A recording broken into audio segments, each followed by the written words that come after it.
वहां पर अधिकतर भोग नहीं लगता ठाकुर जी का। लोग बाग अपने उदर पोषण के लिए ज्यादा खाते हैं, और यहां पर उत्पन्न होने वाली जितनी भी सामग्रियां हैं वो कहीं ना कहीं गौ मांस के प्रयोग में भी जाती हैं।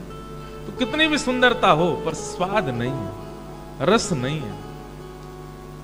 हमारे भारत में व्यवस्थाएं इतनी ज्यादा नहीं होंगी लेकिन रस परिपूर्ण है, रस खूब है। क्यों?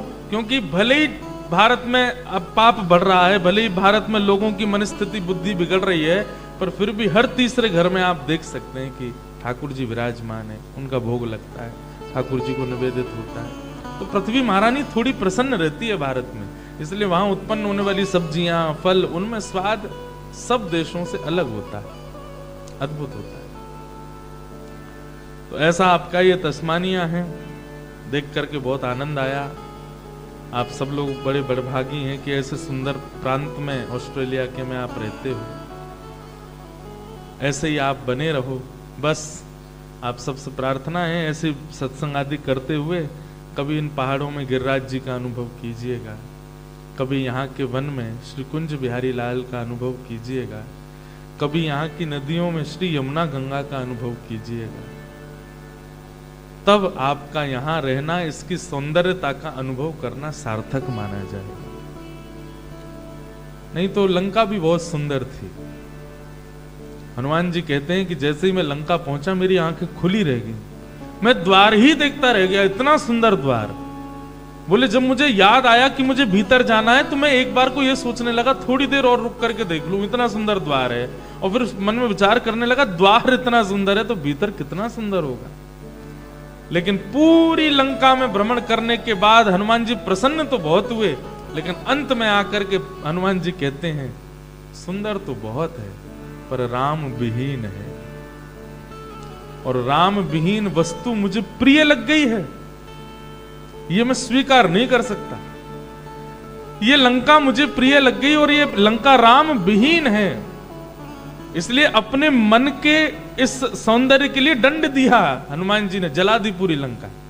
और फिर मन से बोले अब बता कैसी लग रही लंका? बोले अब प्रिय नहीं लग रही। बोले हाँ, जो राम विहीन है चाहे वो कितना भी सुंदर हो, वो त्याज्य है, वो त्याग्य है, वो योग्य नहीं है हमारे लिए। तो बस आप सब लोग इसको छोड़ के, तो आप तो मत जलाना, पर प्रयास कीजिएगा कि इस सुंदरता में आपको आपके ठाकुर का अनुभव, उनके भावों का अनुभव हो। यही आपके लिए भक्ति है। जीवन पर्यंत जैसे पहाड़ पे गए तो वहां जाकर के, अब आज हम गए तो वहां बर्फ पड़ी थी, एक दूसरे पे हम खूब मार मार के खेल रहे थे, एक दूसरे की नींदें उड़ा रहे थे। तो 24 बजे हैं मुख में।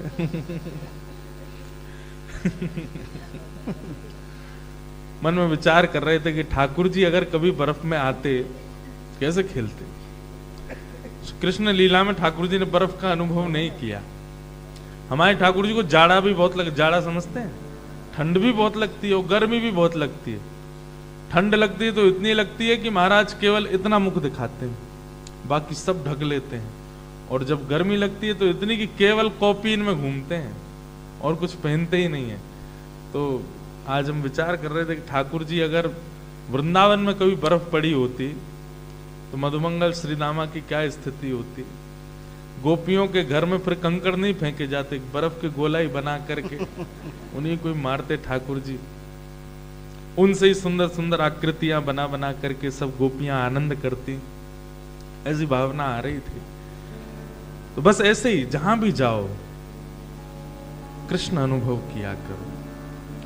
आज जो हमने यहाँ विषय चुना है, अभी मेलबर्न में तो वृत्रासुर की स्तुति पर हम बोले थे, पर आज जो हमने यहाँ के लिए विषय चुना वो भागवत धर्म। बहुत ध्यान से सुनिएगा।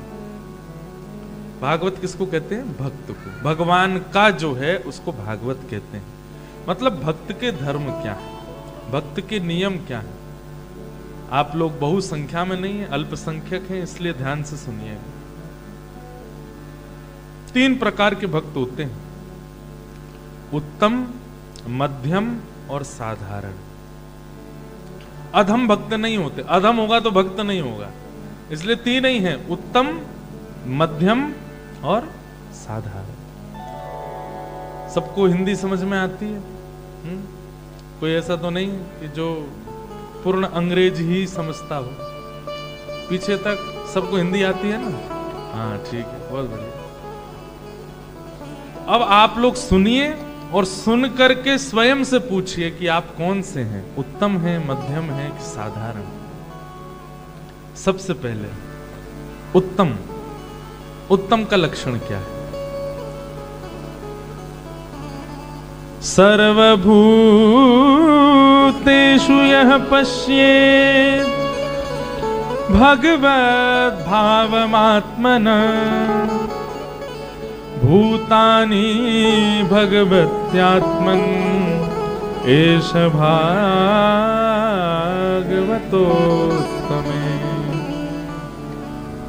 बहुत ध्यान से सुनिएगा, उत्तम भागवत का लक्षण क्या है?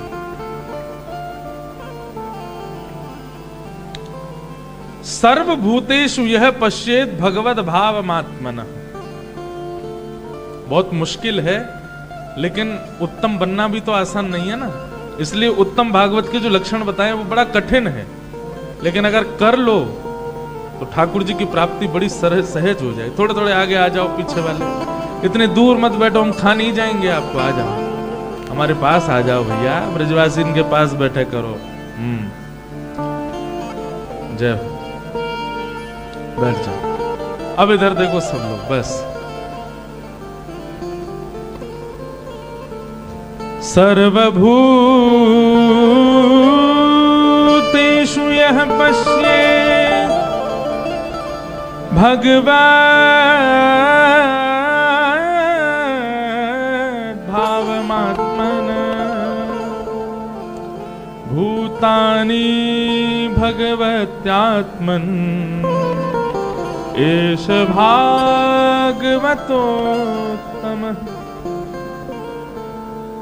ध्यान से सुन।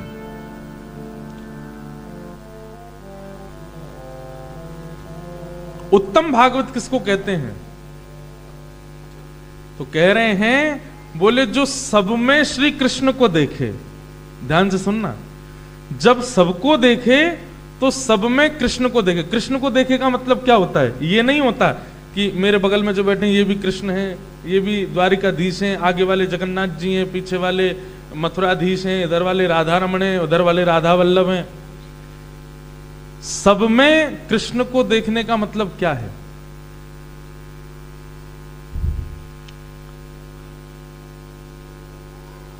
सब में कृष्ण को देखने का मतलब क्या है? सब में गुण का दर्शन। जैसे मीराबाई, मीराबाई किसी को दोषयुक्त मानती ही नहीं थी।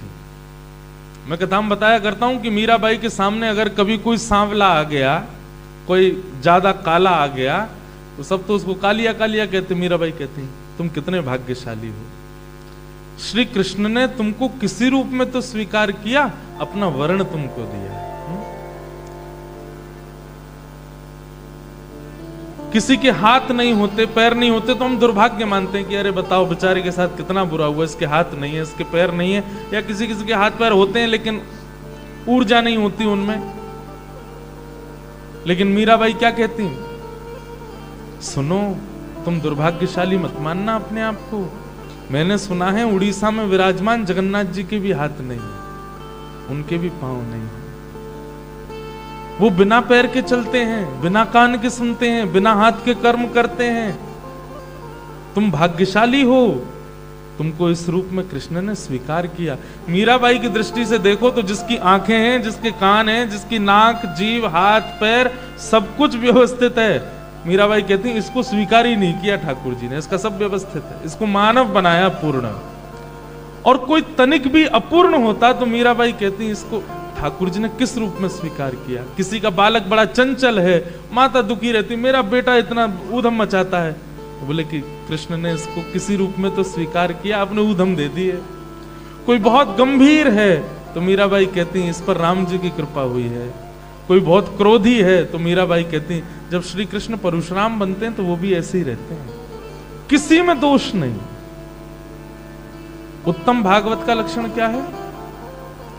वो सामने वाले व्यक्ति को जब देखेगा, उसका अनुभव करेगा, उसको परखेगा, तो परखेगा किसी दोष के रूप में नहीं, ठाकुर जी के रूप में। इसमें जो दोष है वो ठाकुर जी में कौन सा गुण है ऐसा? जैसे कई बड़े लोभी लोग होते हैं, कई बड़े लोभी लोग होते हैं, उनको धन का लोभ, उनको ऐश्वर्य का लोभ, उनको पद का लोभ। अब लोभी व्यक्ति को देख करके आप उसमें गुण कैसे देखोगे बताओ? लोभी व्यक्ति में गुण कैसे दिखे? लेकिन दिखेगा, लोभी व्यक्ति जब सामने आए, आपको जैसे पता चले ये लोभी है, ओ वामन भगवान की कृपा है इस पे। छोटे से जन्म लेते ही चले गए बलि के यहाँ, और बलि के यहाँ जाकर के बोले 3 पग जमीन दो, और 3 पग जमीन देने का जैसे ही उसने संकल्प पूर्ण किया, विशाल हो गए। 2 पग से तीनों लोक नाप लिए, तब भी इनका पेट भरा नहीं, तीसरा पग भी घुमाते रहे। कहां रखूं बताओ? लोभी। अगर इस दृष्टि से आप देखने लगो, संसार में कोई दोषी दिखेगा ही नहीं आपको। सब में गुण है, सब गुण युक्त हैं।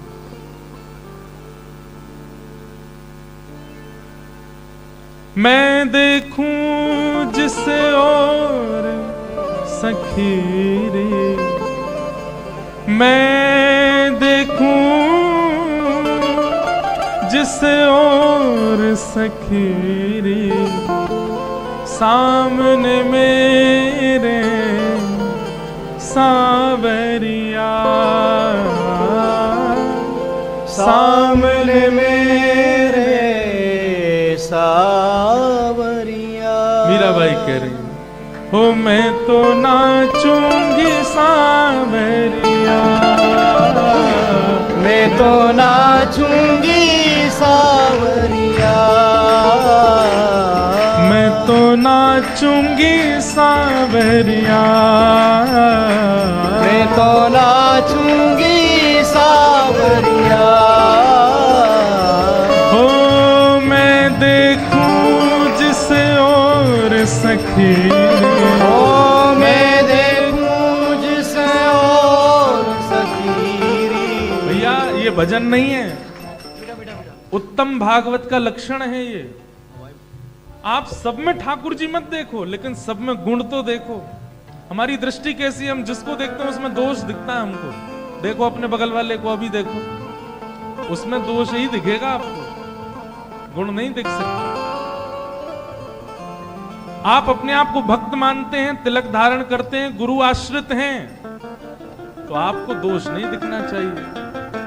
मैं देखूं जिस ओर सखी रे, मैं देखूं जिस ओर सखी रे, मैं देखूं जिस ओर सखी रे, मैं देखूं जिस ओर सखी रे, सामने मेरे सावरिया, सामने मेरे सावरिया, ओ सामने मेरे सावरिया, सामने मेरे सावरिया। ओ मैं तो नाचूंगी सावरिया, ओ मैं तो नाचूंगी सावरिया, मैं तो नाचूंगी सावरिया, मैं तो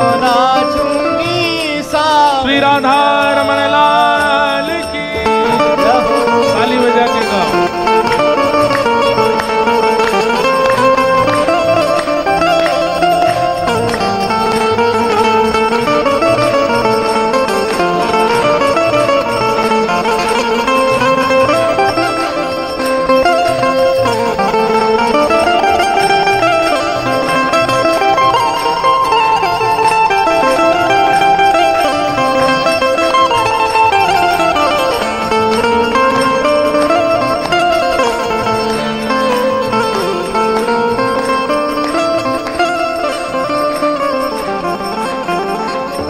रो रो कर हर दुख सहना है, रो रो कर हर दुख दुख सहना है।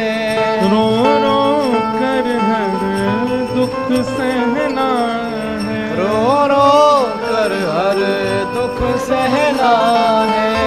दुख सह कर चुप रहना है। दुख सह कर चुप रहना है। कैसे बताऊं कैसे बिछड़ी, कैसे बताऊं कैसे बिछड़ी। कैसे बताऊं कैसे बिछड़ी। कैसे बताऊं कैसे बिछड़ी। पिया के मुख से बांसुरिया, पिया के मुख से बांसुरिया। पिया के मुख से बांसुरिया। पिया के मुख से बांसुरिया। ओ मैं तो नाचूंगी सावरिया। ओ मैं तो नाचूंगी सावरिया। मैं तो नाचूंगी सावरिया। मैं तो नाचूंगी सावरिया। ओ मैं देखूं जिसे और सखी। मैं देखूं जिसे और सखीरी। मैं देखूं जिसे और सखी। मैं देखूं जिसे और सखीरी। सामने मेरे सावरिया। सामने मेरे सावरिया। ओ सामने मेरे सावरिया। सामने मेरे सावरिया। ओ मैं तो नाचूंगी सावरिया। ओ मैं तो नाचूंगी सावरिया। ओ मैं तो नाचूंगी सावरिया। मैं तो नाचूंगी सावरिया। मैं तो नाचूंगी सावरिया। मैं तो नाचूंगी सावरिया। ओ मैं तो नाचूंगी सावरिया। मैं तो नाचूंगी सावरिया। जहां देखें कृष्ण तो नहीं दिख सकते, इतने पवित्र हम नहीं है कि हमको सब जगह कृष्ण दिख सके। नेक्स्ट सुनो मैया कथा सुनो, लेकिन सब में गुण तो दिख सकता है। हमारी दृष्टि ऐसी बन गई है, अब देखो हम रावण जैसे हैं। आप कहोगे क्यों? उसको राम जी में भी दोष दिखता है, हम ऐसे ही तो हैं। आपको अगर कह दिया जाए इस हॉल में बैठे किन्हीं 5 लोगों के बारे में 10 बातें लिख करके लाओ, आपको 2 घंटे लग जाएंगे, नहीं लिख पाओगे। और आपको कह दिया जाए कि 20 बुराइयां लिख के लाओ, आप 5 मिनट में लो महाराज जी लो, ये देखो मैंने सब एनालाइज कर लिया। हमारी बुद्धि अवगुणों का ही एनालाइजेशन क्यों करती है? गुण क्यों नहीं दिखता हमको किसी? और हम अपने आप को भक्त कहते हैं, हम अपने आप को वैष्णव कहते हैं, हम उर्दू पुंड लगा करके इतराते हैं, बस अवगुण दिखता है हमको। लेकिन यहां पर स्पष्ट कहते हैं सर्वभूतेषु यह पश्येत भगवद भावमात्मनः। सब में गुण देखो। आप कहोगे महाराज जी यहां से बाहर निकल के जब ऑस्ट्रेलियन दिखते हैं, मुंह पे धुआं उड़ा रहे हों, गौ मांस खा के आ रहे हों, मद्यपान करके आ रहे हों, उनमें भी हम गुण कैसे देख सकते हैं? यही तो आपके लिए चैलेंज वाली बात है कि उसमें भी कोई एक गुण तो देखो। इस संसार में कोई भी व्यक्ति, अरे रावण के भी गुणों के ऊपर कथाएं लिखी गई हैं, कंस के भी गुणों के ऊपर पूरी चर्चाएं लिखी गई हैं। इसका मतलब क्या है कि संसार में अवगुण युक्त कोई भी नहीं है, सबके अंदर एक गुण तो होता है। अगर आप सामान्य मानव हैं, केवल जी रहे हैं, डॉलर कमाने के लिए सब काम कर रहे हैं अपने, तो कोई दिक्कत वाली बात नहीं है। लेकिन अगर आप भगवत प्राप्ति का मार्ग अपने जीवन में मानते। अब कथा में बैठे हो तो इसका मतलब है भगवत प्राप्ति आप चाहते हो, आप वैष्णव हो, आप सनातन धर्म का पालन करते हो, तो ये गुण आपके अंदर आना चाहिए। आज के बाद 10 दिन तक ही करके देखिए, फिर आप हमको याद करोगे, नहीं महाराज जी हमने कुछ अनुभव किया। सब में गुण देखो, किसी में अवगुण मत देखो। अवगुण पता चल जाएगा, क्योंकि आज तक अवगुण ही देखा है ना। अवगुण बिना पूछे बिना जाने पता चल जाएगा, लेकिन फिर भी उसको नजरअंदाज करना, उसको एक तरफ रख देना। ठीक है मैंने अवगुण मुझे आ गया, पर मुझे नहीं गुण देखना है। गुण दर्शन करो। गुण दर्शन करते करते करते करते करते करते कब वह गुण दर्शन कृष्ण दर्शन में परिवर्तित हो जाएगा आपको पता नहीं चलेगा। यहीं ऑस्ट्रेलिया में ठाकुर जी दिख जाएंगे आपको। पता चली कंगारू दिख रहे थे और कंगारू उनके संग ही जैसे गैया चराते ठाकुर जी, कंगारू चराते हुए आ रहे हैं ठाकुर जी, उछलते हुए। यहाँ तो वैसे ही मिलेंगे ठाकुर जी। एक दूसरा एक और छोटा जानवर, क्या बोलते उसको, क्वाला है, क्वाला क्वाला। आपके तस्मानिया में कंगारू नहीं है ना, यहाँ अलग ही है। बहुत अच्छा। तो क्या पता कभी दिख जाए। ठाकुर जी कितना आनंद करेंगे। कंगारू अगर वृंदावन में आ गए होते, कितने ठाकुर जी कूद कूद के उसी की उसके बच्चे को निकालते, ले चल मोए गोवर्धन ले चल, और कूद कूद के कंगारू जा रहे हैं गोवर्धनी। अब देखो ऐसे विचार ही आते रहते हैं हमारे चित्त में। ठाकुर जी यहाँ होते तो कैसे कर रहे होते, यहाँ बैठे होते तो क्या कर रहे होते, बर्फ में बैठते तो कैसे खेलते, शिप में जाएंगे तो ठाकुर जी क्या करेंगे, ठाकुर जी के सामने पिज्जा आ जाएगा तो पिज्जा काटेंगे कैसे, बर्गर कैसे खाएंगे। यही हमारा चिंतन चलता रहता है। तो सर्व भूतेषु यह पश्चेद भगवद भाव मात्मा, सब में गुण का दर्शन करो। अच्छा, अब यही बात पूरी नहीं होती है। उत्तम भागवत का दूसरा लक्षण क्या है? पहला लक्षण क्या? जो सब में श्री कृष्ण का दर्शन करे। और दूसरी बात कहते हैं, जब श्री कृष्ण को देखे तो सबको उन्हीं में देख ले। यही मेरे माँ हैं, यही मेरे पिता हैं, यही मेरे सर्वस्व हैं। जब राधा रमण जी से विलग हैं तो सब में राधा रमण हैं, और जब राधा रमण के सन्मुख हैं तो सब राधा रमण में हैं। ये उत्तम भागवत का लक्षण। और कुछ दिखता ही नहीं है दृष्टि को, सब इनमें विद्यमान है।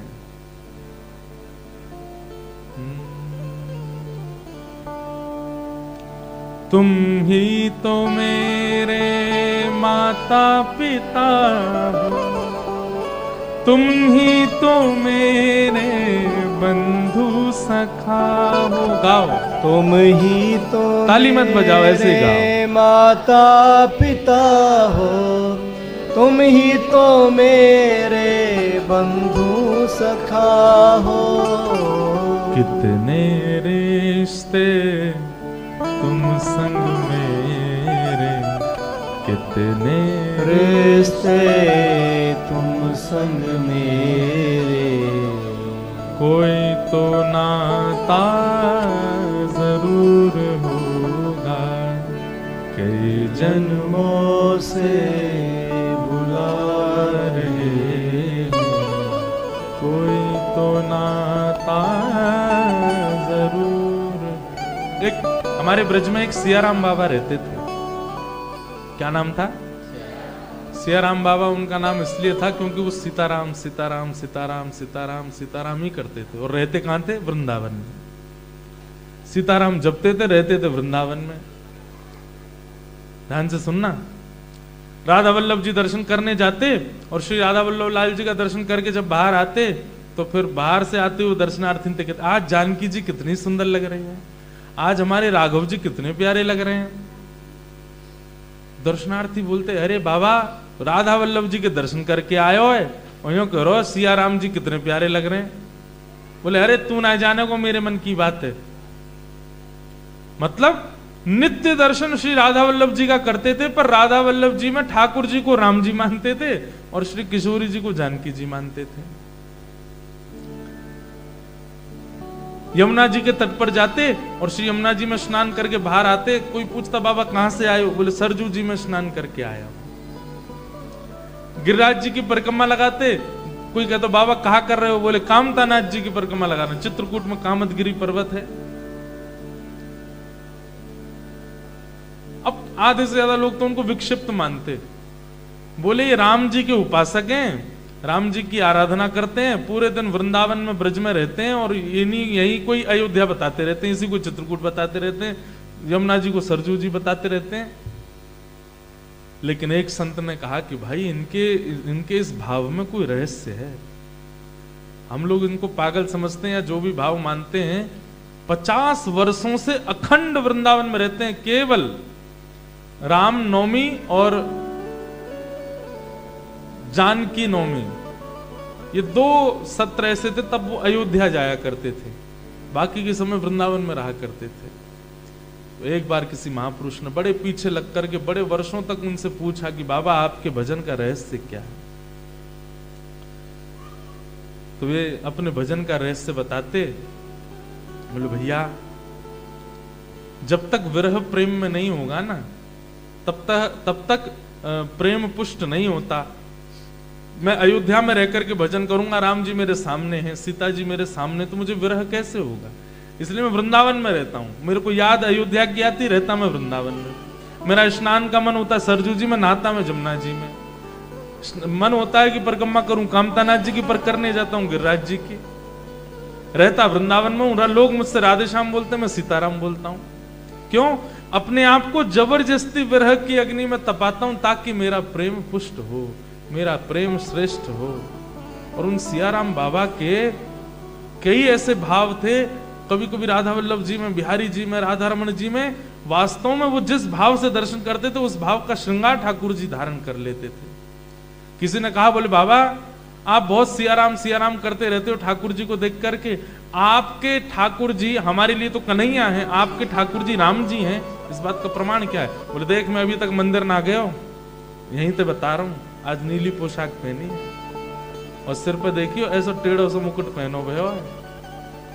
अगर मैंने जो बताई वो श्रृंगार भीतर भयो तो ये माननी पड़ेगी सियाराम जी हैं, सीताराम ही है। और वो सब जाते भीतर और जैसे जाकर के दर्शन करते तो बिहारी जी नीली पोशाक में ही दिखते, वैसे पाग में दिखते, फिर सब बाबा को प्रणाम करते। तो 2 बातें थी बाबा के भाव में।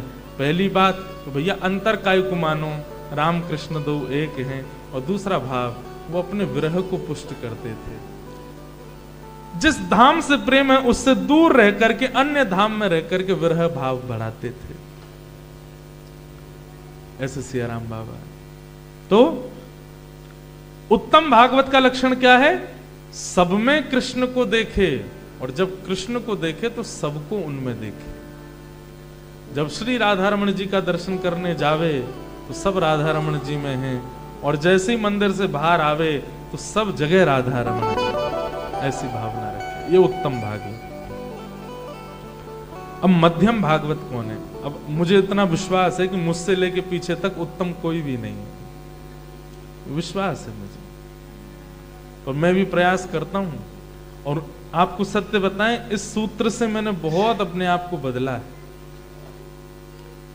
कितने लोगों से हम जीवन में मिलते हैं, हर दिन हजारों लोगों से मिलना होता है, सब दोषयुक्त होते हैं, लेकिन किसी में दोष दर्शन अब नहीं होता।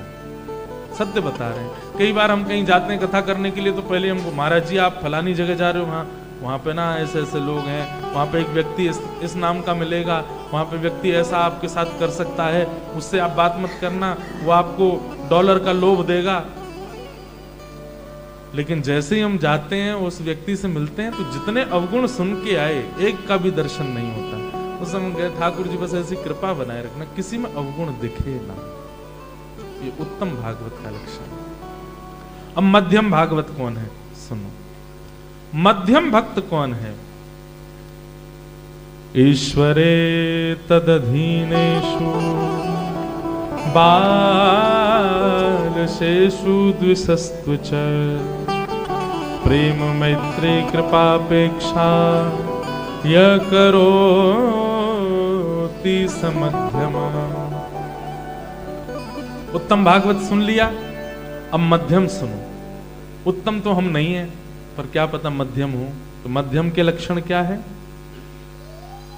प्रेम, मित्रता, कृपा और उपेक्षा, ये 4 लक्षण होंगे। बहुत ध्यान से सुनना। पहला प्रेम, मित्रता, कृपा और उपेक्षा। और ये चारों चीज अन्य अन्यों से है, एक से नहीं। सबसे पहला प्रेम। प्रेम किससे है? ठाकुर जी से। मित्रता किससे है? तदधीनेषु, जो ठाकुर जी के भक्त हैं उनसे मित्रता है, और कोई मित्र है ही नहीं। वो सब ब्लॉक मार रखे हैं व्हाट्सएप पे, जो कथा में नहीं आते, जो वृंदावन नहीं जाते, जिनको हम सुबह सुबह रील भेजते हैं वृंदावन की और उनका कोई रिप्लाई नहीं आवे। 12 घंटे वेट किया करो। अगर 12 घंटे में ऐसे भी नहीं भेजता, उसको फिर 12 घंटे बाद कहना, भैया बहुत अच्छा लगा तुम्हारे साथ पूरा जीवन व्यतीत करके, सन्मुख कभी आओगे तो निश्चित तुम्हारे साथ में रामा श्यामा होगी, लेकिन अब सोशली हम आपसे डिस्कनेक्ट हो रहे हैं। और प्रणाम करके उसको तुरंत ब्लॉक कर दो। ये मध्यम भागवत का लक्षण है। अब भाई आजकल सोशल मीडिया का जमाना, इसलिए उसी तरीके से समझाना पड़ेगा ना। सत्य बता रहे हैं, आज ऐसा जीवन हो गया है लोगों का। अब मिलकर के हो सकता है आप प्रेम दिखाओ, पर आप सोशली एक दूसरे को ब्लॉक मार के बैठे हो। सामने बैठा है तो भाई उसके संग बैठे हैं, चाय भी पी रहे हैं, कॉफी भी पी रहे हैं, लेकिन सोशल अकाउंट पे तुमने भी उसको ब्लॉक कर रखा है, उसने तुमको कर रखा है। वो ज्यादा प्रमाणित माना जाता है। सामने भले ही आप बात कर रहे हो, वो इतना प्रमाणित नहीं है, पर तुमने फेसबुक पे उसको ब्लॉक कर, इंस्टाग्राम पे ब्लॉक्ड है वो। तो क्या करना है? ठाकुर जी से प्रेम, पहला तो है लक्षण। दूसरा क्या? केवल वही मेरे जीवन के सामीप्य में आ सकता है जो ठाकुर जी का है। जिसका ठाकुर जी से संबंध नहीं है, उससे हमारा कोई संबंध नहीं। ठीक है, आप लोग ऑस्ट्रेलिया में रहते हैं, आपके कई व्यवस्थाओं के लिए आपको कई लोगों से मिलना पड़ता है, कई लोगों से बातें करनी पड़ती है, पर अपने हृदय में और अपने जीवन में उन्हीं लोगों को प्रवेश कराइए जो भगवत संबंधी है। हमारी इस बात को मान लीजिए। सूरदास जी कहते हैं, तजोरे मन हरि विमुखन को संग। तजोरे मन कहिए हरि विमुखन को संग। भैया ये होबार्ट जो है, ये मेलबर्न और सिडनी जैसा ऐसे नहीं बनेगा, गाना पड़ेगा आपको मेरे साथ। है? बोलो, तजोरे मन हरि विमुखन को संग। तजोरे मन हरि विमुखन को संग। जाके संग कुमति उपजत है, जाके संग कुमति उपजत है। पड़त भजन में भंग, पड़त भजन में भंग। तजोरे मन हरि विमुखन को संग। तजोरे मन हरि विमुखन को संग। जिसके संग से, जिसके सामीप्य, जिसके जीवन में आने के बाद आपका भजन छूट गया। भजन तो चलो बहुत आगे की बात है, सबसे ज्यादा ना प्रभाव पड़ता है हमारे स्वभाव पर।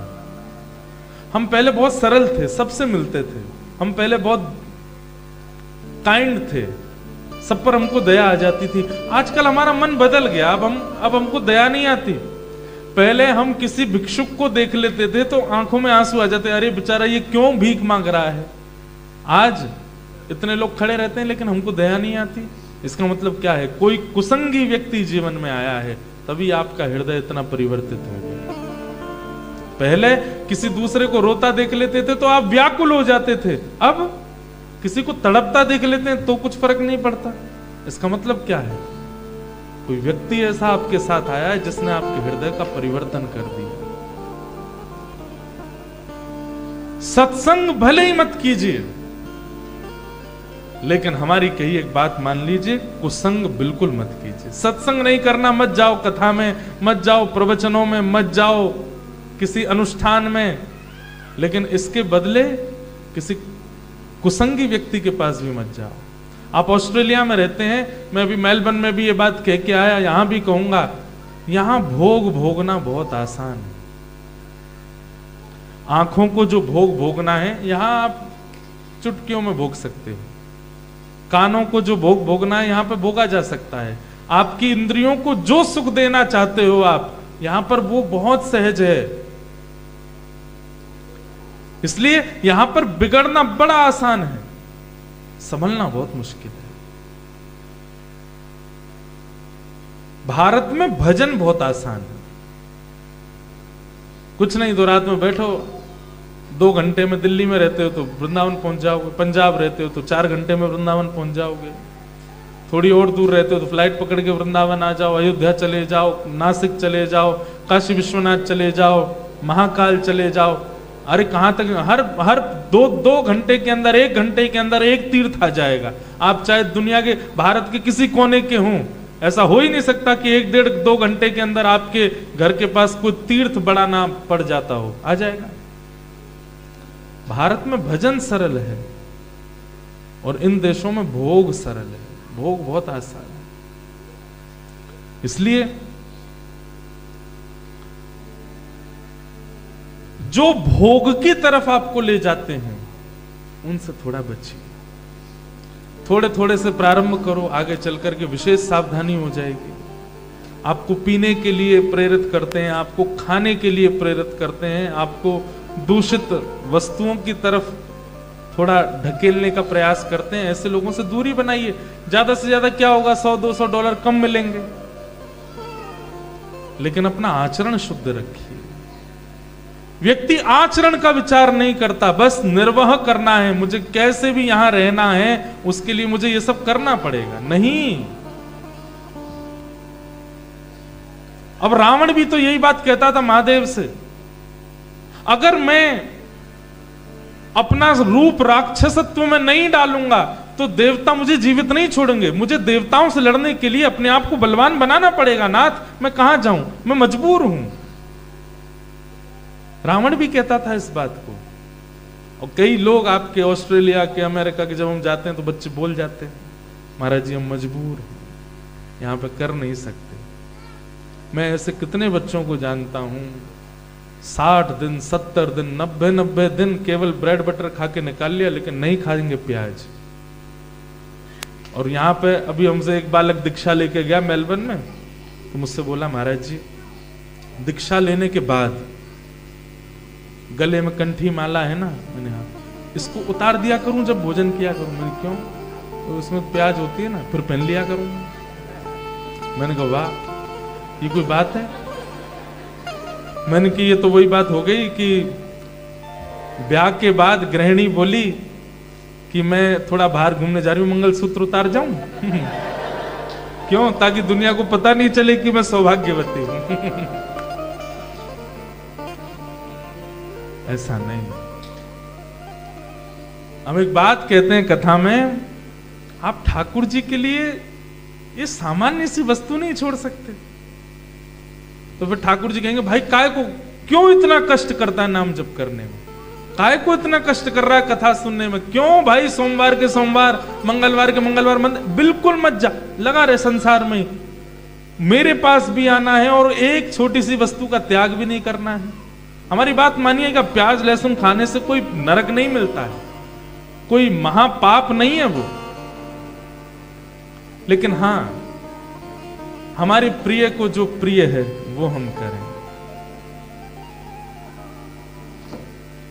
भावे मोहे सोई जोई जोई करे प्यार, जोई जोई प्यारो सोई मोहे भावे प्यारो कर सोई मोहे हमारे भावे। श्री हरिवंश महाप्रभु इस 84 जी में सबसे पहला पद यही कहते हैं, जोई जोई प्यारो करे सोई मोहे भावे, भावे मोहे सोई जोई जोई करे प्यारे। ठाकुर जी उसका त्याग करते हैं, उसको मैं कैसे स्वीकार कर सकता हूं? ठाकुर जी ने जिसको स्वीकार नहीं किया अपने भोग में, अपनी सेवा में, हम अपने केवल जीव के लिए उसको कैसे स्वीकार कर सकते हैं, कैसे अंगीकार कर सकते हैं? अनन्यता नष्ट होती है।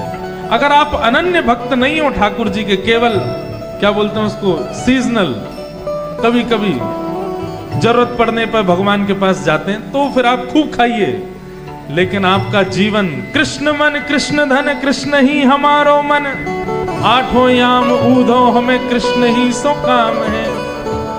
कृष्ण आपका धन है, कृष्ण आपके प्राण है, कृष्ण आपके जीवन है, तो उनके लिए ये त्याग तो आपको करना पड़ेगा। अरे एक बात याद रखिएगा, विवाह के बाद अगर पत्नी पति के लिए त्याग ना करे और पति पत्नी के लिए त्याग ना करे अपने कंफर्ट्स का, अपनी इच्छाओं का, अपने व्यवहार का, वो ब्याह टिक नहीं पाएगा।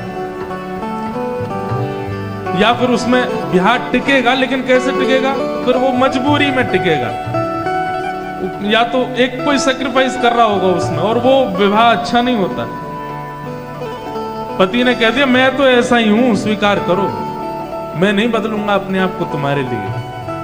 पत्नी कह दे मैं तो ऐसी ही हूं, अब नहीं बदलूंगी, तो फिर वहां पर निभाना पड़ता है। बोले भाई अब क्या करें, अब जीवन है, ठीक है जितना दिन है काटो, प्रेम थोड़े है। ठीक वैसे ही जब आप कह देते हैं नाथ तिलक तो पहनेंगे, कथा तो सुनेंगे, पर ये नहीं छोड़ेंगे, खाना पीना तो हमारा चलेगा। ठाकुर जी कहते हैं निभाऊंगा भैया, और क्या करूं, मेरे पास और कोई चारा नहीं है। तो जिस प्रकार एक दुखित पत्नी निभाती है पति के साथ, निभाती मतलब जबरदस्ती, बस रह रही है कि जब तक मेरे प्राण हैं रह लूं मैं, माता पिता की नाक का सवाल है। ठीक वैसे फिर ठाकुर जी भी वही विचारधारा आपके लिए रखते हैं, क्या करें, निभा लो। लेकिन हमारे महाप्रभु जी कहते हैं कि अगर इस पथ पर आए हो, प्रेम पथ के मार्गी बने हो, जोई जोई प्यारो करे सोई मोहे भावे, जोई जोई प्यारो कर सोई मोहे भावे, भावे मोहे सोई जोई जोई कर प्यारे, भावे मोहे सोई जोई जोई करे प्यारे, जोई जोई प्यारो करे सोई मोहे भावे, जोई जोई प्यारो कर सोई मोहे भावे, भावे मोहे जोई सोई कर प्यारे, भावे मोहे जोई सोई सोई करे प्यारे। तो मध्यम भक्त के लक्षण क्या हैं? ठाकुर जी से प्रेम करता है और ठाकुर जी के जो हैं उन्हीं से मित्रता करता है, उन्हीं को अपने जीवन में स्थान देता है, अन्य किसी को नहीं देता। ठीक है, काम बनाने के लिए 2-4 दिन की वार्ता भले ही कर ले, पर अपने अंतस्थ में स्थान उसी को देगा जो ठाकुर जी का है, जो ठाकुर जी से संबंध मानता है। तो प्रेम मैत्री, 4 बातें हमने बताई कि प्रेम मैत्री कृपा और उपेक्षा। तो प्रेम ठाकुर जी से। जय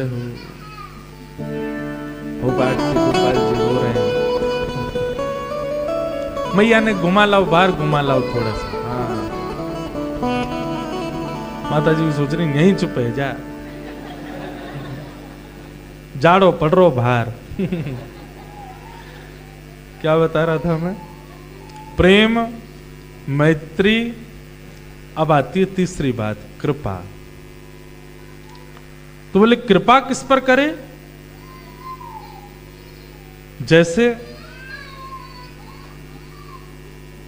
माइक फीको पड़ गया आपका।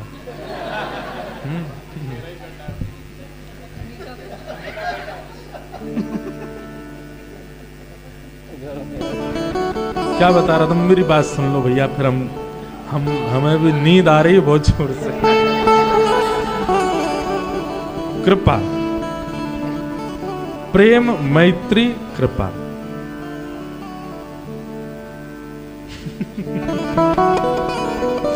कृपा, तो कृपा किस पर करता है? जैसे कोई ठाकुर जी के विषय में जानता ही नहीं है, उसे कुछ पता ही नहीं है, उसको बिल्कुल इस विषय का ज्ञान ही नहीं है, लेकिन वो हृदय से बड़ा सीधा है, सरल है, उसको किसी ने बताया नहीं है, लेकिन आप चाहें तो उसको बता सकते हैं। उसको बताना कि भाई देखो सेवा की पद्धति ऐसी होती है, तिलक का नियम ऐसा होता है, भगवान के भजन का नियम ऐसा होता है, गुरु कृपा का नियम ऐसा होता है, आदि आदि ये सब भाव उसको बताना। वृंदावन का नियम ऐसा है, बरसाने का नियम ऐसा है, गोवर्धन का नियम ऐसा है। ये क्या है? ये कृपा है, ये आप उससे बता रहे हैं। बस अन्यथा मत लेना बात को, पर ये कथा हम सुना रहे हैं, ये कृपा ही है, ये हम बता रहे हैं, हम आपको समझा रहे हैं, हम आपको कुछ नवीनता दे रहे हैं, ये कृपा है। तो उत्तम मतलब ठाकुर जी से प्रेम करे, उनके दासों से मित्रता करे, और जो ठाकुर जी के विषय में नहीं जानते हैं उन पर कृपा करे। अब इसमें एक बात बहुत ध्यान से समझने की है, किसको ठाकुर जी के विषय में बताना है ये भी बहुत सोच समझ करके। हर किसी को ठाकुर जी के विषय में जानकारी नहीं देनी है। अपने भाव, अपनी सेवा, अपने प्रेम सबके सामने उजागर नहीं करने। 10 नामा अपराधों में एक अपराध है, क्या? कि जो योग्य नहीं है उस अयोग्य के सामने ठाकुर जी की चर्चा करना।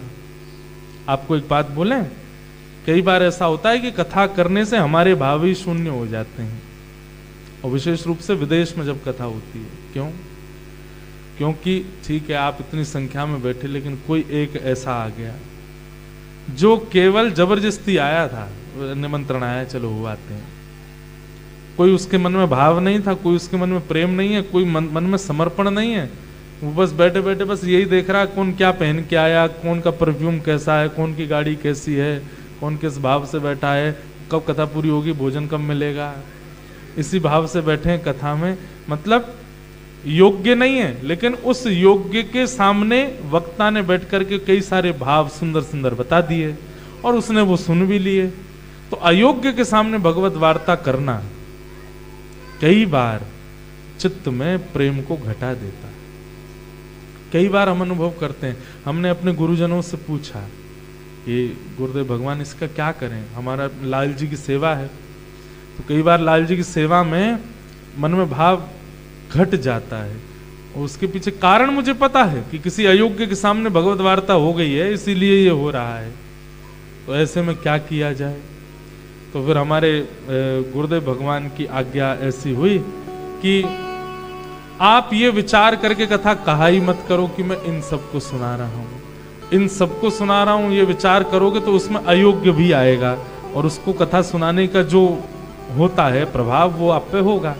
आप तो ये विचार किया करो कि मेरे चित्त में श्री ठाकुर जी विराजमान हैं, वही कथा सुन रहे हैं, और मेरे चित्त के ही ठाकुर जी सामने बैठ करके अलग अलग रूपों में बैठ करके कथा श्रवण कर रहे हैं। कहीं नीले कपड़े पहन के बैठे हैं, कहीं जैकेट पहन के बैठे हैं, कहीं बाल सफेद करके बैठे हैं, कहीं देखो चिल्ला के बैठे हैं, कहीं सो गए हैं, कहीं ये सब ठाकुर जी ही बैठे हैं। इस भाव से अगर आप सुनोगे, सब में ठाकुर जी का भाव रख के सुनाओगे, तो फिर अयोग्य व्यक्ति भी ठाकुर जी का रूप हो जाएगा, फिर उसका दोष नहीं लगेगा। तो जो योग्य है उसको भगवत भाव बताना, इसको कृपा कहते हैं। तो मध्यम भागवत के 4 लक्षणों में प्रेम, मित्रता, कृपा और उपेक्षा। चौथा लक्षण आता है उपेक्षा। उपेक्षा मतलब त्याग। बोले किसका त्याग करें? सीधी बात, जो भगवान के प्रेम भाव को नहीं जानता, ठाकुर जी से जिसका कोई संबंध नहीं, उसका त्याग, उसकी उपेक्षा, उससे दूर ही रहो। लड़ना नहीं है, झगड़ना नहीं है, याद रखिएगा, विवाद करना नहीं है, कलेश नहीं करने, दूर रहना है। कोई कह रहा अरे भगवान कुछ नहीं होते, अरे ये सब तो ऐसे ही सब अपना बना लिया है, धंधा कर लिया है, ब्राह्मणों ने ऐसा कर लिया है, पंडितों ने अपनी दुकानदारी खोल ली, आदि आदि।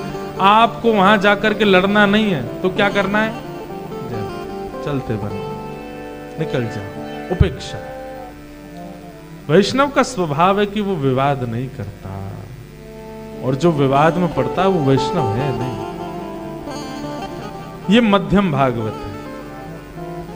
मध्यम भागवत क्या करता है? ठाकुर जी से प्रेम, ठाकुर जी के भक्तों से मित्रता,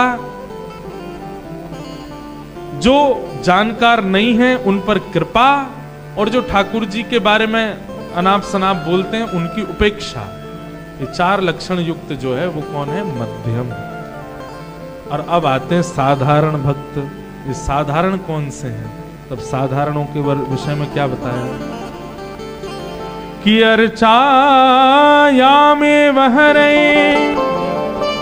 पूजां यश्रद्धये हते न तद्भक्तेषु चान्येषु सभक्त प्राकृत स्मृत। एक बात तो बढ़िया स्पष्ट है, ठाकुर जी से हमारी कही एक बात कहेंगे, ठाकुर जी से मांगा करो कि हे नाथ हमें भोला बना दीजिए, हमारी मस्तिष्क में चतुराई बहुत ज्यादा है। आपको पता है आप कथा क्यों सुन रहे हो? क्योंकि आप बहुत चतुर हो, और वो चतुराई थोड़ी सरलता में परिवर्तित हो, वो चतुराई थोड़ी सहजता में आ जाए, वो चतुराई थोड़ा, अब कथा सुनने से पहले आप जैसे थे 3 घंटे बाद आप वैसे नहीं रहोगे, 2 घंटे बाद थोड़ा परिवर्तन होगा, थोड़े सहज हो जाओगे, थोड़े सौम्य हो जाओगे। कुछ अपशब्द बोलने से पहले नहीं महाराज जी बोल के गए थे, ऐसा नहीं करना चाहिए। इसका मतलब क्या है? पहले क्या था? पहले आप चतुर थे, अब आप सरल हुए।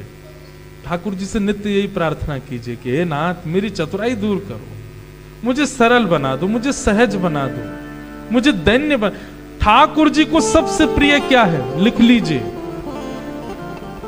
56 भोग से भी ऊपर है, श्रृंगार से भी ऊपर है, वंशी से भी ऊपर है, राग से भी ऊपर है।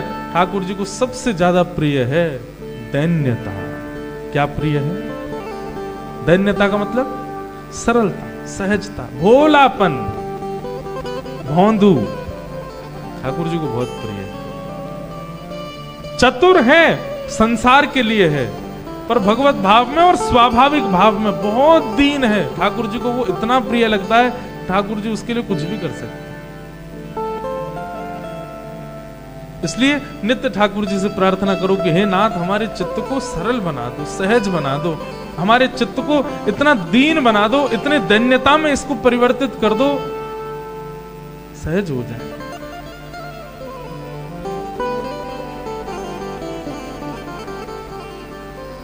हमारे ब्रज में एक ग्वारिया था। ग्वारिया जानते हैं? जो गैया चराता है, ग्वारिया था। नित्य गैया चराने जाता था। बड़ा सरल था, सहज था, स्वभाव उसका बड़ा मधुर था, किसी भी प्रकार की चतुराईता से वो युक्त नहीं था। सब लोग उसको प्रेम से भौंदू बोलते थे। क्या बोलते थे? भौंदू। नाम तो उसका जो भी रहा हो, पर वो भौंदू बोलते थे सब। वो बड़ी प्रिय कथा है मेरी, मैं सुनाता हूँ। कई लोगों ने सुनी भी होगी, पर जिनने नहीं सुनी वो सुनो। किन किन ने सुनी है पहले बताना।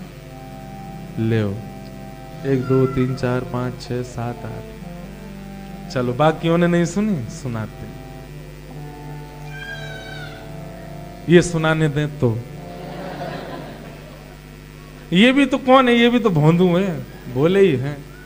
अब जैसे ही चतुर हो जाएंगे तो सीधे बैठेंगे कथा में, लेकिन भोंदू हैं इसीलिए नाच रहे हैं, गा रहे हैं, चिल्ला रहे हैं, सब प्रकार के व्यवहार कर रहे हैं। तो गैया चराने जाता था, इतना सीधा था कि उसको कोई बोल देता था, अरे भोंदू देख तेरी गैया तो वाक्य थनन में से अपने आप दूध निकल रहा है, तो वो विश्वास मान लेता था, निकल ही रहा होगा। बुद्धि का प्रयोग नहीं करता था कि ऐसा कैसे हो सकता है। और ऐसे ही ठाकुर जी को ज्यादा प्रिय है।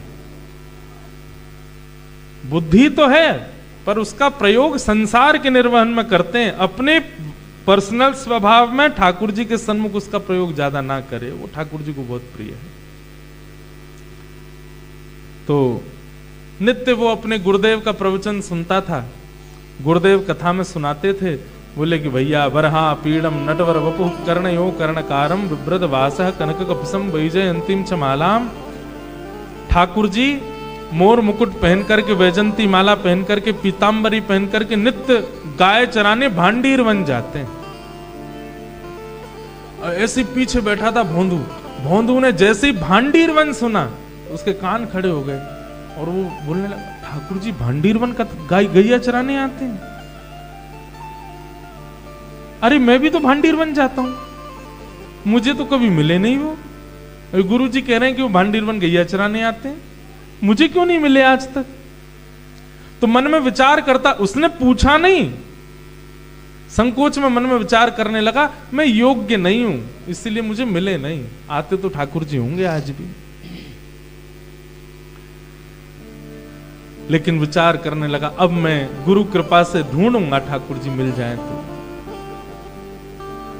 दूसरे दिन गैया चराने के लिए जब भांडीर वन गया तो गाय तो चर रही थी। अब रोज तो जाता था गैया चराते समय सो जाता था, लेकिन आज जाकर के ढूंढने लगा, ठाकुर जी कहाँ हैं, श्याम सुंदर कहाँ हैं, आज मुझे मिल जाएंगे तो मैं पहचानूंगा कैसे?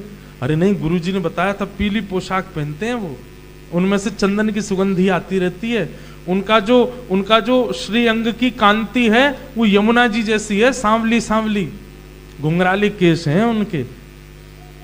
अब वो उन सब भावों का चिंतन करता है, कितना भगवत चिंतन हो रहा है उसके द्वारा। गुरु जी कहते हैं वो टेढ़ी मेढ़ी चाल चलते हैं, मतलब अब खुद चल के देख रहा है, मैं सीधे सीधे चल रहा हूं, ठाकुर जी ऐसे ऐसे चलते होंगे, खुद ही टेढ़ा टेढ़ा चल के देख रहा है। और फिर विचार करता है, ऐसा चलता हुआ मुझे कोई दिख तो जाए, मैं पहचान जाऊंगा वही श्याम सुंदर है। भोंदू 1 दिन 2 दिन 3 दिन 5 दिन 10 दिन बीत गए, ठाकुर जी नहीं मिले। आज 11वां दिन है, आज भी ढूंढा। अब ढूंढते ढूंढते रोने लगा। श्रीमद् भागवत के रास पंचाध्याय में कहते हैं, रुरुदुः स्वस्वरम राजन कृष्ण दर्शन लालसा। एक बात बताएं, कृष्ण दर्शन की लालसा में अगर नेत्रों से अश्रु प्रकट हो जाए तो आप ये विश्वास पूर्वक मान लीजिएगा कि कृष्ण उस समय आपके पास ही हैं। ये अश्रु आपके ऐसे ही नहीं आ गए हैं, आप व्याकुल चित्त से रो रहे हो, आपको वृंदावन की स्मृति हो रही है, वृंदावन की याद आ रही है और नेत्रों से अश्रुपात हो रहा है। इसका मतलब कृष्ण देख रहे हैं आपको, तभी आपके अश्रु आ रहे हैं। संसार के लिए आंसू आना सहज है, भगवत मिलन के लिए अश्रु आना ये सामान्य बात नहीं। आज रोने लगा भोंदू, बोले मैं इतना भागा हूं, मैं इतना योग्य हूं कि ठाकुर जी मुझे मिल नहीं रहे हैं। भोंदू की वो सहजता सरलता ठाकुर जी रीझ गए। और इतने में क्या हुआ, सामने से असंख्य गायों का झुंड आ रहा था। भोंदू ने जैसे उन गायों को देखा, बोले जी मेरी गैया तो ना है, मेरी गैया तो पीछे बंधी है, जी कौन की गैया आ रही है, इतनी बड़ी बड़ी गैया, ऐसे ऐसे सींग इनके। और तभी वो गाय अपने अपने मार्ग से जैसे ही इतर हुई तो मध्य में पीतांबरी पहने ललित त्रिभंगी श्याम सुंदर गैया हाँकते हुए चल चल चल चल ऐसे आवाज करते हुए ठाकुर जी आ रहे हैं।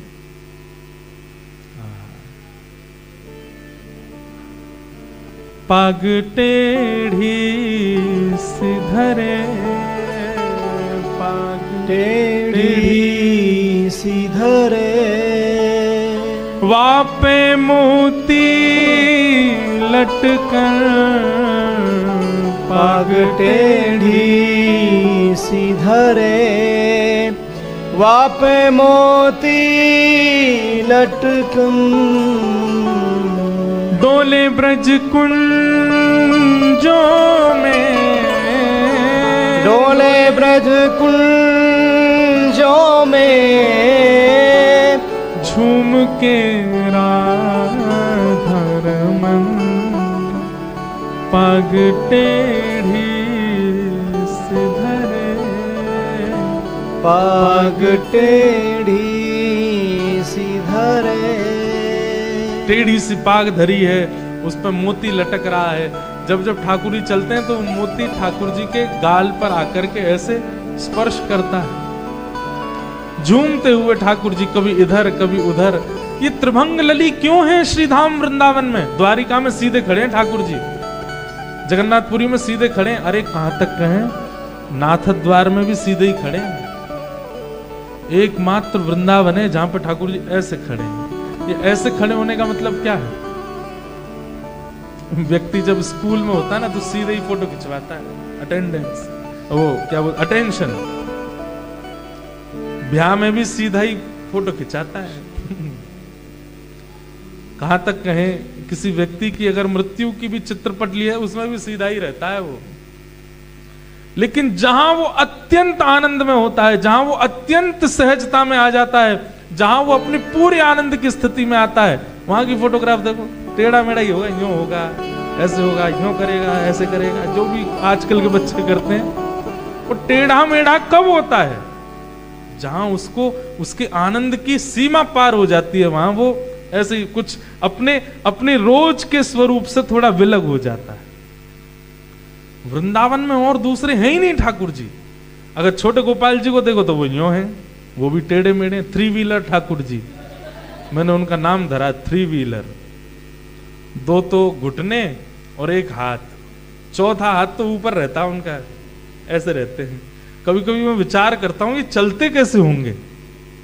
कभी चल के देखना आप, हाथ में यो मक्खन लिए ठाकुर जी, ये हाथ ऊपर रहता है, इसका टेक नहीं रखते नीचे, ये हाथ और 2 घुटने। अब ऐसे कैसे चलते होंगे ठाकुर जी? इसीलिए सूरदास जी पद लिखते हैं, शोभित कर नवनीत लिए, घुटरुन चलत रेणु तन मंडित गो रोचन तिलक किए।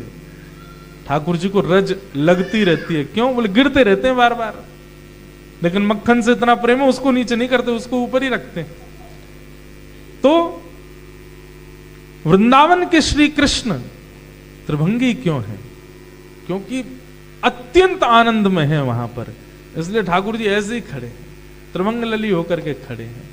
वहां ठाकुर जी का जो पोज है वो अत्यंत सुख में है, अत्यंत आनंद में है। त्रिभंग लली श्याम सुंदर जैसे दिखाई दिए भोंदू को, भोंदू तो देखता रह गया, आंखों की पलक झपकना भूल गया, नेत्रों से अश्रुपात होने लगे, हाथ पांव कांपने लगे, होठ फड़फड़ाने लगे, मन में जो भी बात, यहां तक कि ये भी भूल गया कि मैं कौन हूं।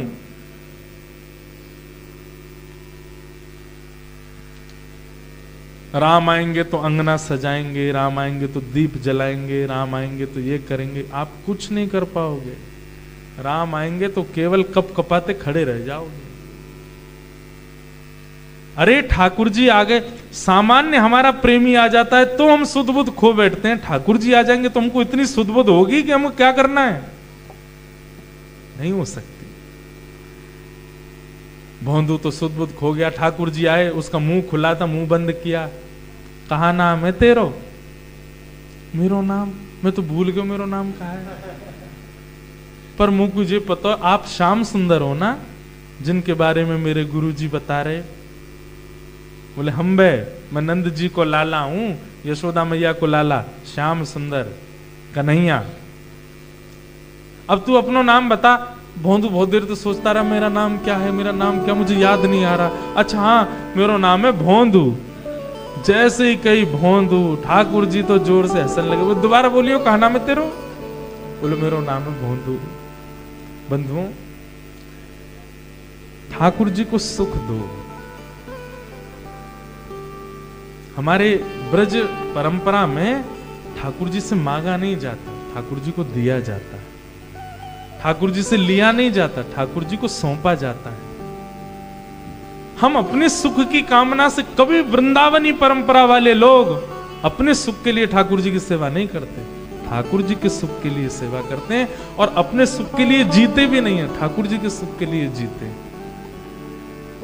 ठाकुर जी को सुख देते। भौंदू की बात सुनकर के ठाकुर जी को इतनी जोर की हंसी आई। ठाकुर जी बोले, एक बार और बता दे भैया, तेरा नाम कहा है? बोले, मेरा नाम है भौंदू। तेरा नाम भौंदू ही है? बोले, हम बे। अरे तू तो मुझे इतना प्यारा लगो, तेरा नाम इतना अच्छा, तू मेरा सखा बन जा। एक क्षण में उसने कोई जप नहीं किया, उसने कोई तप नहीं किया, आज तक उर्दू पुंड नहीं लगाया, आज तक कभी उसने यज्ञ नहीं किए, उसने कोई साधन नहीं किए, और ठाकुर जी ने उसको अपना सखा बना लिया। यहां हम कर करके पागल हो गए, अभी तक नहीं बनाए ठाकुर जी ने सखा। भौंदू को केवल सामान्य से स्वभाव पर ठाकुर जी रीझ गए। ठाकुर जी बोले, तू मेरा सखा बन जा। अरे जय जय, मैं कहां सखा बनूंगा आपको, और सब बातचीत होने लगी। ठाकुर जी बोले, अब चल, बहुत देर रहेगी बतियाते बतियाते, जल्दी मुंह को छुपावा, भूख लग रही है मुंह। भौंदू अपनी पोटली खोली, बोले, जय जय 2 रोटी हैं और गुड़ है नेक्स्ट। बोले, हाँ जी दे दे, यही खाऊंगा। अब उसने भी इतने, अब तो भौंदू है ना, चतुर होता तो दोनों रोटी रख देता, एक ही रखी ठाकुर जी के आगे, एक अपने लिए, मैं भी तो खाऊंगा। एक ठाकुर जी के आगे रखी, एक अपनी। गुड़ भी आधो की हो। ठाकुर जी देख रहे हैं, मतलब आधो ही खवाओगे को, जय जय मैं भी तो खाऊंगा। ठाकुर जी बोले, यही भोलापन मुझे अच्छा लगा तेरा, लेकिन भैया मुझे भूख लगी है, तू अपनी रोटी दे दे। तू तो जाइयो, जाके पाई लियो अपने आश्रम पे गुरुदेव के यहाँ। और अपनी रोटी और उसकी रोटी दोनों ठाकुर जी पा गए। नेक सा कच छोड़ दियो यहाँ में थे, नेक तो पाई लूंगा मैं। ठाकुर जी बोले, मैं ना छोड़ रहा हूं, मैं तो पूरा पा के जाऊंगा। और सबरी रोटी खा गए। सब रोटी खा करके ठाकुर जी बोले, कल फिर आ जाइयो, फिर मिलेंगे। बंधु बोलो, ठीक है। यशोदा मैया तो के करो ना, कुछ खवाए करे, इतने भूखे छोड़ दे तुम्हें है, मेरो खाएगे सबरो। उसके भोलेपन पे ठाकुर जी रीझ गए। भैया ज्ञानी बनने की होड़ लगी है संसार में, नियम करने वालों की होड़ लगी है संसार में, पर जिससे ठाकुर जी मिलते हैं उसकी कोई किसी में होड़ नहीं है। सरल बनने की किसी में होड़ नहीं है। कोई व्यक्ति बहुत डाउन टू अर्थ होता है ना, तो लोग बाग उसको बड़े हल्के में लेने लगते हैं, लेकिन हमारी बात मानिएगा, संसार के लोग हल्के में लेते होंगे, ठाकुर जी उसको बड़े भारी में लेते हैं। और बताओ, इतना सरल, इतना सहज, इतना सीधा। भौंदू ने जाकर के किसी को बताया नहीं, ना गुरुजी से कहा, ना किसी शिष्यों से कहा, क्योंकि उसको लगा इन लोगों को तो हमेशा मिलते होंगे, मुझे ही आज मिले हैं। इनको तो रोज ही मिलते होंगे, मुझे पहली बार मिले हैं। थोड़ी उसको खुशी हो रही थी कि चलो अब इन सब की पंक्ति में बैठने लायक मैं भी हो गया, अब मुझे भी मिलने लगे, इनसे तो मिलते ही होंगे। गुरुजी कैसे बता देंगे कि वो पीतांबरी पहनते हैं? गुरुजी कैसे बता देंगे कि वो मकराकृत कुंडल पहनते हैं? गुरुजी कैसे बता सकते हैं कि वो मोर पिच्छ पहनते हैं? इनको कैसे पता? देखा तभी तो नहीं पता इनको। इतना सीधा बंधु, उसने घर वहां आके आश्रम में किसी को नहीं बताया। दूसरे दिन गैया चराने जा रहा था, तो आज बस उसने एक काम किया, रसोईया से कही, भैया 2 टिक्कर मत दियो, 4 दियो, 4। 4 टिक्कर? आज तक तेने 2 ही पाए, 4 क्यों चाहिए? अरे अब मैं कहा बताऊं, वो कन्हैया, वो आमे वहां पे, वो ऐसे बता रहा है, मतलब वही कन्हैया जो तुमको भी मिलता है, वही कन्हैया वहां मिले। और यशोदा मैया भूखो ही भेज दे भाई, मेरी रोटी खा जाए। अब कल वो मेरी खागो में तो भूखो ही रह गए हो, तो वाकु 2 खवाऊंगा, 2 मैं खा लूंगा, या हमारे 4 दे। जो सरल लोग होते हैं ना, सहज लोग होते हैं, उनके मुख से झूठ निकलता नहीं।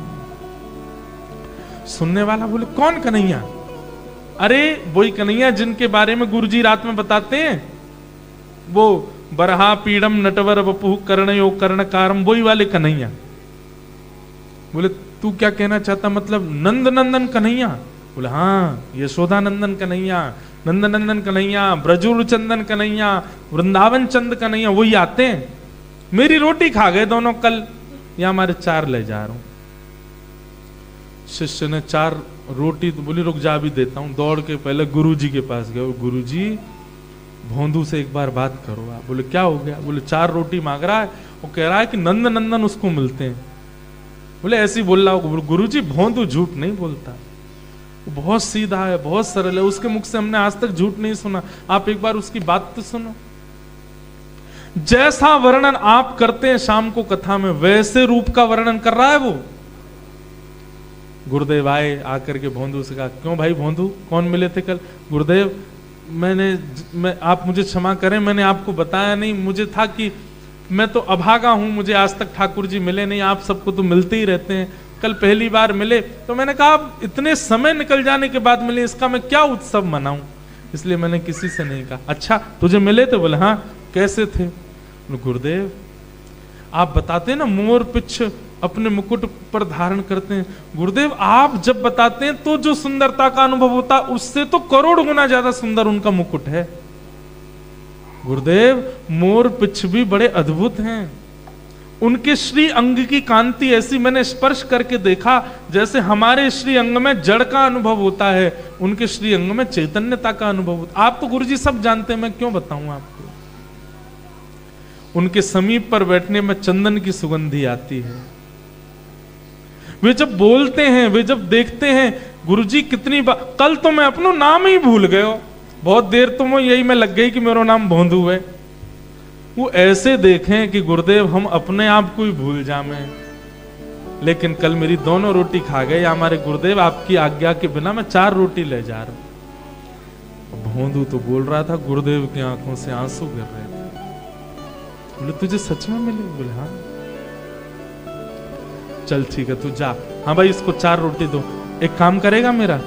बोले आज्ञा करें गुरुदेव। बोले आज तक मैंने कोई आज्ञा नहीं करी, पहली बार आज्ञा कर रहा हूं। बोले आज्ञा करें गुरुदेव।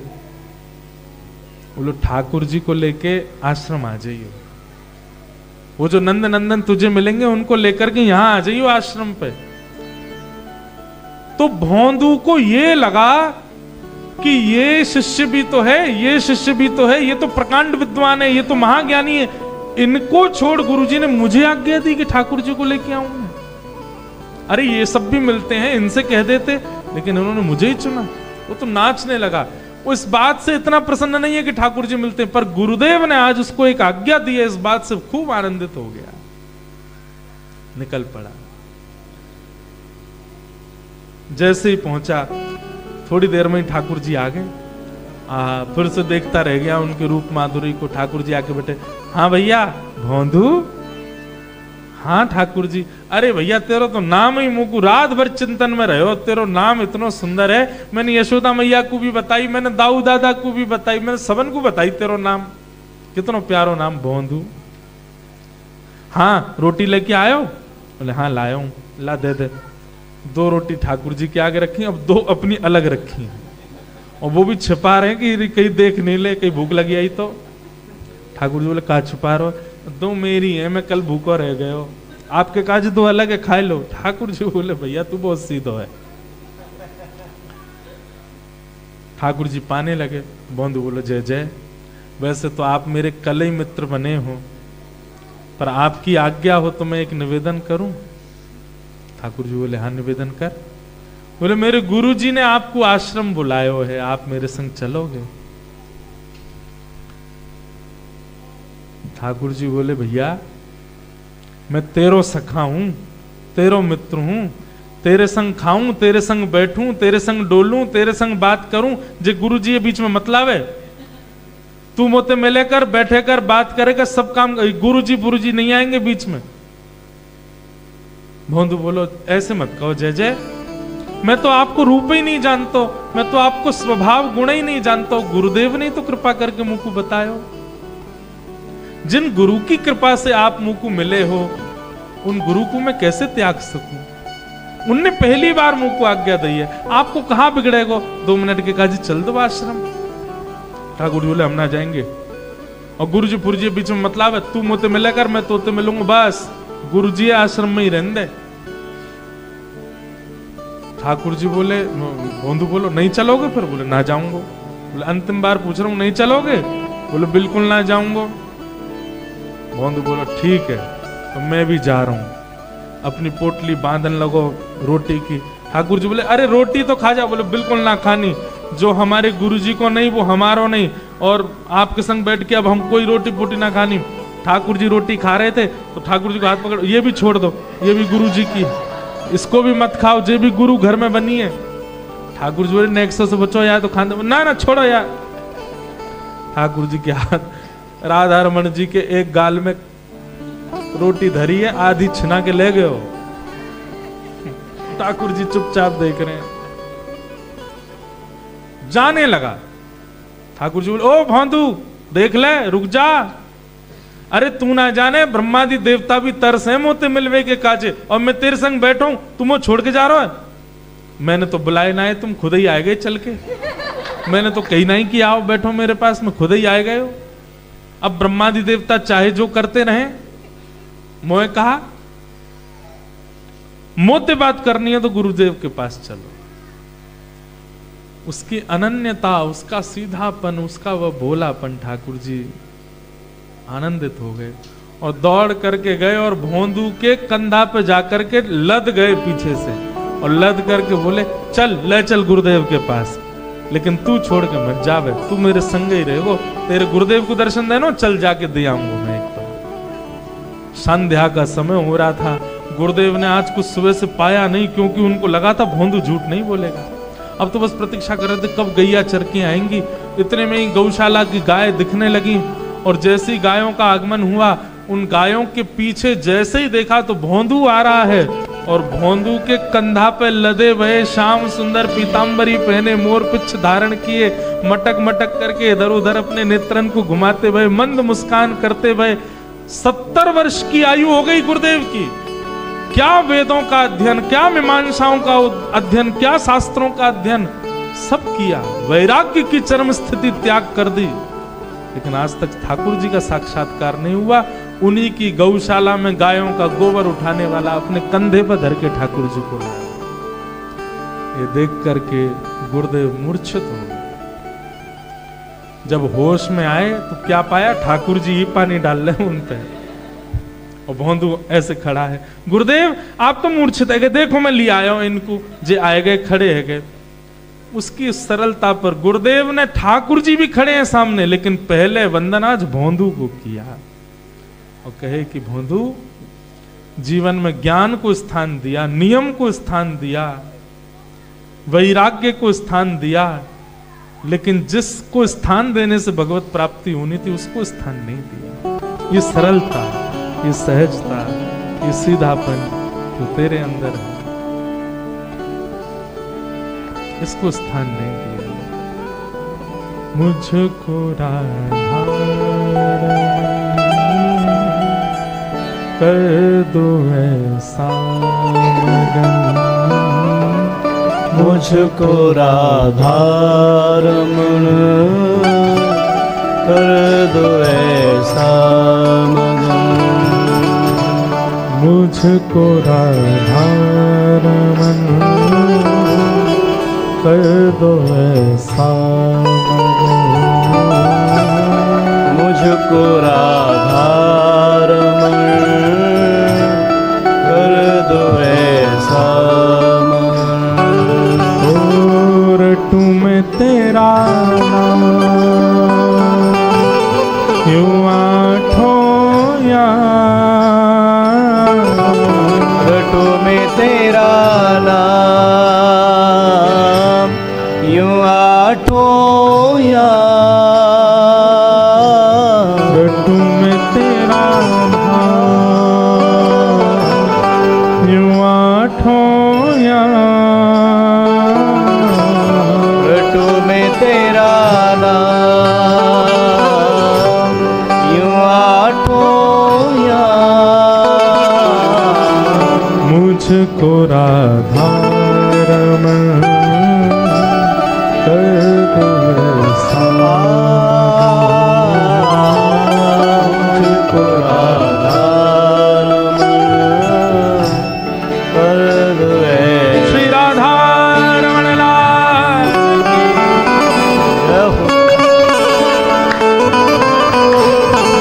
हमारे साथ बजाओ।